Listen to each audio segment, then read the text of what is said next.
परसों रात को मैं हॉस्पिटल गया हुआ था, तो मेरे पास कॉल आया। मेरे साथ ही रहता है एक लड़का, जिसको भी ऐसे इस घटना का कुछ भी नहीं पता था। वो अपनी शॉप से आ रखा था पेट्रोल पंप की तरफ, तो उसका कॉल आया था कि 2 सवारी छोड़नी है सुजानगढ़। तो मैं बोला ठीक है, छोड़ दूंगा। फिर मैं घर पे आके वाइफ को ड्रॉप करके हम हॉस्पिटल गए हुए थे। ड्रॉप करके फिर वापस गया था, तो वहां से वो पीछे वाली सीट पे बैठ गए थे दोनों।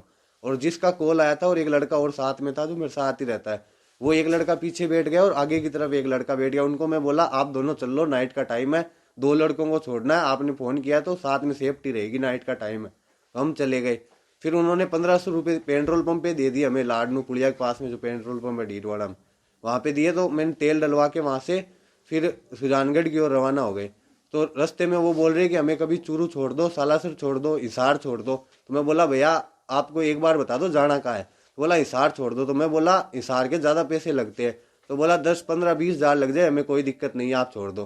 तो मैं बोला भैया हमारे घर वाले अलाउ नहीं करते 10 बजे के बाद में। तो उनको फिर वो बोले ठीक है सुजानगढ़ की तरफ चलो, वहाँ से कोई साधन देखते हैं। मैं बोला भैया आप ट्रेन में चले जाओ। तो बोला हम ट्रेन में नहीं जाएंगे, हम आराम से जाएंगे बस में या टैक्सी में। तो फिर उनको एक बस दिख गई सुजानगढ़ बस स्टैंड पे, दिल्ली नोखा लिखा हुआ था उस पे। तो वहीं उन्होंने गाड़ी रुकवा ली और उसी बस की तरफ वहाँ कंडक्टर से बात करने लग गई कि हमें हिसार जाना है। तो उनको वो बोला कि हिसार तो नहीं जाएंगे। तो फिर वो धारोड़ा की ऐसी कुछ बात करने लग गए। तो आपको कहीं कोई आभास नहीं हुआ कि इतने बड़े अपराधी इतना बड़ा अपराध करके आए हुए ये नहीं लोग सर, हैं? ऐसी ऐसी कोई आवाज भी नहीं होने दिया। उन लोगों ने भी आराम से बात कर रहे थे और वो हरियाणवी लैंग्वेज में बोल रहे थे। मैं पूछ भी रहा था कि आप इधर क्यों आए हो, एकदम नॉर्मली फ्रेंडली बात करते हुए जा रहे थे। फिर थोड़ी देर बात किए, फिर वो चुपचाप बैठ गए। तो फिर हम भी नॉर्मल होके फिर गाड़ी चलाने लग गए।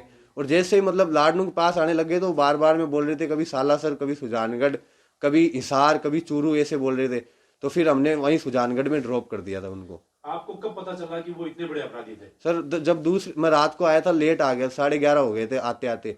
तो दूसरे दिन जब मैं उठा था तो हमारे शॉप पे कोई नहीं गया था। तो मैं बोला गए क्यों नहीं। तो बोला आज मार्केट बंद है, किसी का हत्याकांड हुआ है वहां पे। तो मैंने न्यूज देखी थी, वीडियो देखे थे स्टेटस पे। तो स्टेटस को जैसे जूम किया ना, तो मुझे लगा कि ये तो रात वाले लड़के हैं जिनको ड्रॉप किया था।